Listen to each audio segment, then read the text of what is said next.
Assalamualaikum warahmatullahi wabarakatuh. Selamat siang teman-teman semua. Perkenalkan, nama saya Adis Reza Firmansyah dari Laboratorium Optimasi Sistem Informasi dan Pendukung Keputusan. Nah, pada hari ini saya akan menjelaskan tentang materi kekongruenan dan kesebangunan pada geometri untuk kelas 12 pada bab keempat.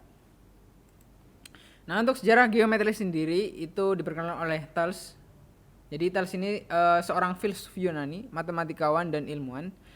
Jadi dia ini menemukan konsep geometri garis sehingga diberikan apresiasi atas karyanya. Salah satunya adalah geometri abstrak. Thales juga melakukan penelitian geometris dan menerapkan pemahamannya tentang geometri untuk menghitung jarak dari pantai ke kapal di laut. Hal ini sangat penting bagi orang-orang Yunani, apakah kapal datang untuk berdagang atau untuk melakukan penyerangan. Nah, pada materi kali hari ini terdapat diagram alir konsep sebagai berikut. Nah, jadi ada materi kesebangunan yang ikut ke materi kekongruenan dan akan membahas bidang-bidang poligon dan segitiga. Nah, untuk segitiga sendiri itu terdapat kriteria-kriterianya. Nah, menggunakan teorema sudut-sudut dan banyak lainnya. Dan ini juga bisa kita identifikasi dengan aturan sinus dan kosinus. Nah, untuk kekongruenan sendiri itu dapat dicari dengan aksioma sudut sisi dan lain sebagainya. Kita lanjut ke definisi dari kongruen dan sebangun dulu. Jadi dua bangun yang mempunyai bentuk dan ukuran yang sama itu dinamakan kongruen. Nah, jika kita hubungkan dengan materi sebelumnya yaitu transformasi, dapat dikatakan bahwa semua bangun datar yang ditransformasi dengan cara refleksi, translasi, dan rotasi itu memiliki sifat kekongruenan. Nah, bisa kita lihat pada gambar di bawah ini. Jadi terdapat poligon ABCD ini dengan sudut-sudut yang sama. Itu kongruen dengan poligon PQRS ya. Dengan sudut-sudut yang sama ya, tapi ini dirotasi terbalik. Nah, jadi ini sama kongruennya. Nah, untuk sebangun, jadi bangun datar dikatakan sebangun itu jika dia memiliki bentuk yang sama walaupun ukurannya berbeda. Nah, kesebangunan sebenarnya bisa kita katakan hasil dari transformasi dilatasi, jadi diperbesar begitu ya. Jadi kita bisa lihat poligon ABCD dengan sudut-sudutnya ini. Itu sama sudut-sudutnya dengan poligon KLMN ya. Akan tapi di sini bangun datar KLMN ini agak diperbesar sedikit ya. Tapi sudut-sudutnya tetap sama, seperti itu. Jadi untuk catatan saja, jika dua benda itu dikatakan kongruen, maka mereka itu juga sebangun. Tapi apabila mereka itu sebangun, belum tentu mereka itu kongruen, seperti itu. Oke, kita lanjut ke kriteria untuk segitiga kongruen ya. Jadi terdapat teorema sisi. Jadi ketiga pasang sisi yang bersesuaian itu harus sama besar, itu bisa dikatakan segitiga kongruen. Nah, seperti gambar berikut. Pada segitiga ABCD, segitiga ABC itu sisi pertama sisinya sama 1, 2, 1, 3. Nah, sama dengan DEF ini. Sisinya sama. Lalu ada sisi sudut sisi.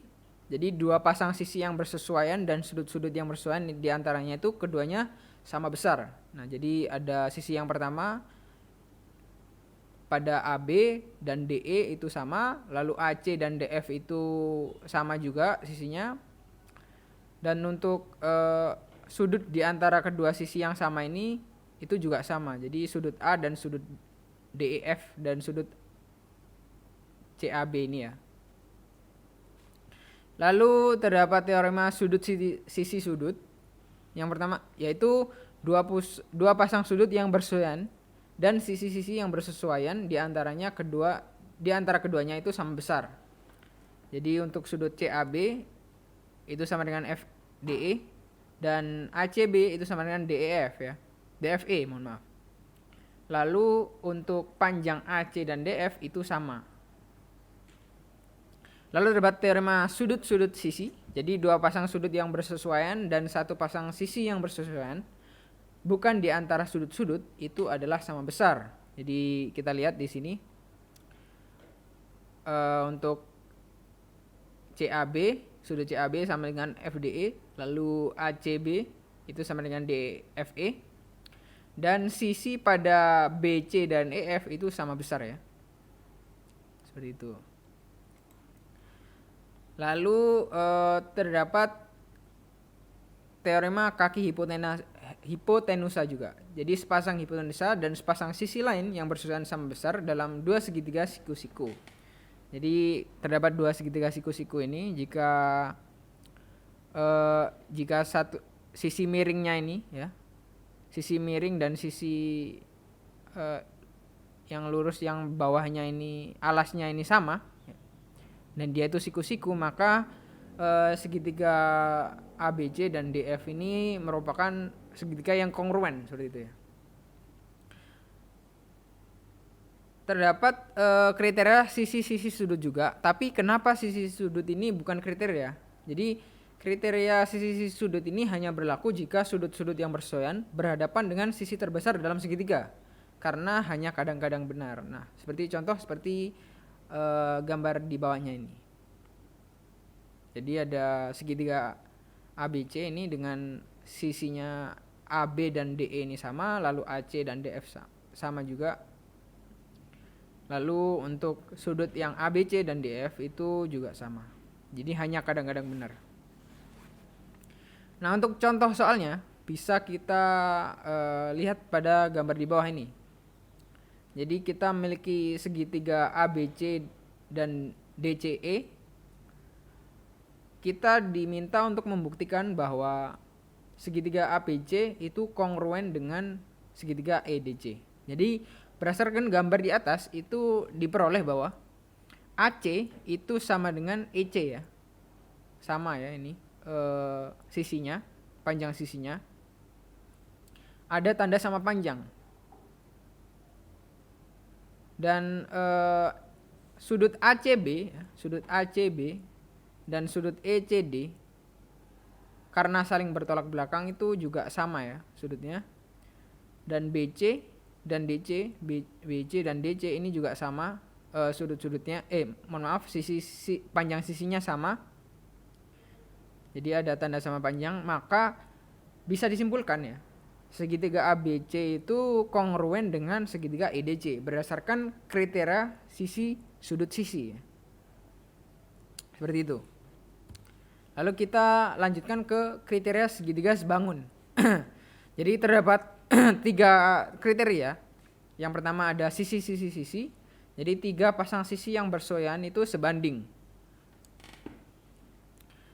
Seperti gambar berikut. Jadi segitiga ABC ini memiliki panjang AC itu A, lalu panjang AB itu B, dan panjang BC itu C. Dan XYZ itu memiliki panjang K dikali A misalkan ya.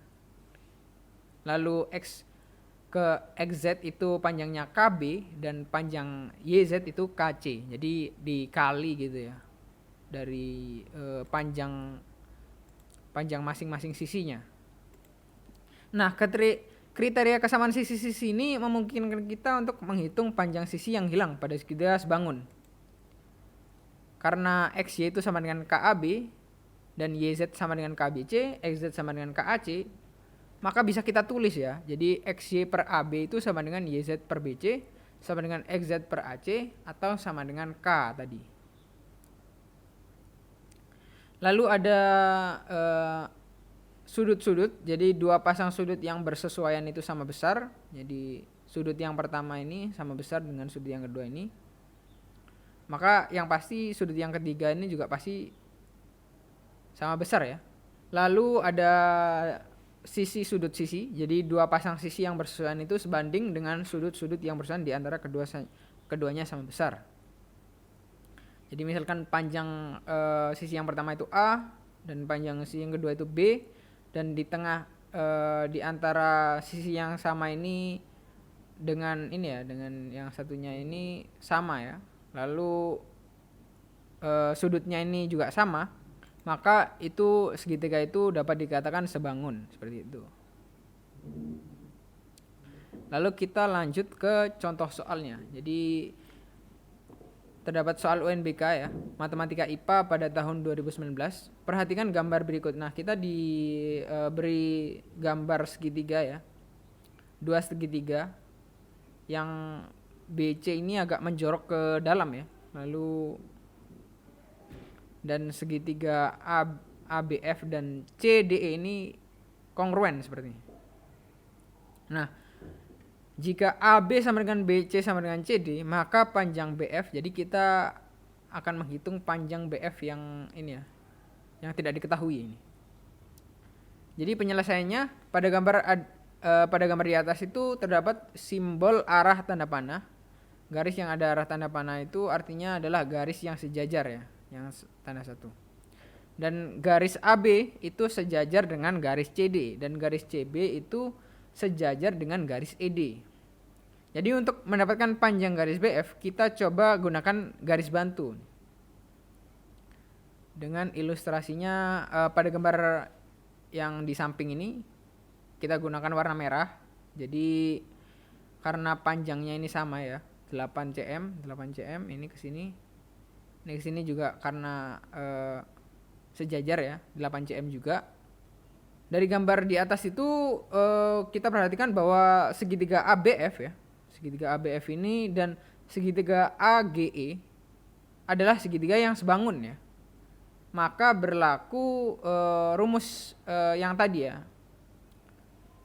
Jadi BF itu sama dengan GE, Jadi BF per GE itu sama dengan AB per AG ya. Jadi kita masukkan variabel yang diketahui, BF yang kita cari ya. Lalu BF, GE itu 10, ya. GE 10, 8 ditambah 2, 10. Lalu AB itu 8 ya. Dan AG itu sendiri adalah 16 ya. 8 ditambah 8, 16. Jadi BF itu sendiri adalah 1/2 ya. 8 per 16, jadi 1/2 dikali 10 tadi. Jadi BF sendiri itu adalah 5. Jadi kita ketahui maka panjang BF adalah 5 cm. Seperti itu. Nah, mungkin sekian untuk materi kekongruenan dan kesebangunan pada geometri poligon dan segitiga. Saya akhiri, mohon maaf jika ada salah kata atau salah dari penjelasan saya. Wassalamualaikum warahmatullahi wabarakatuh.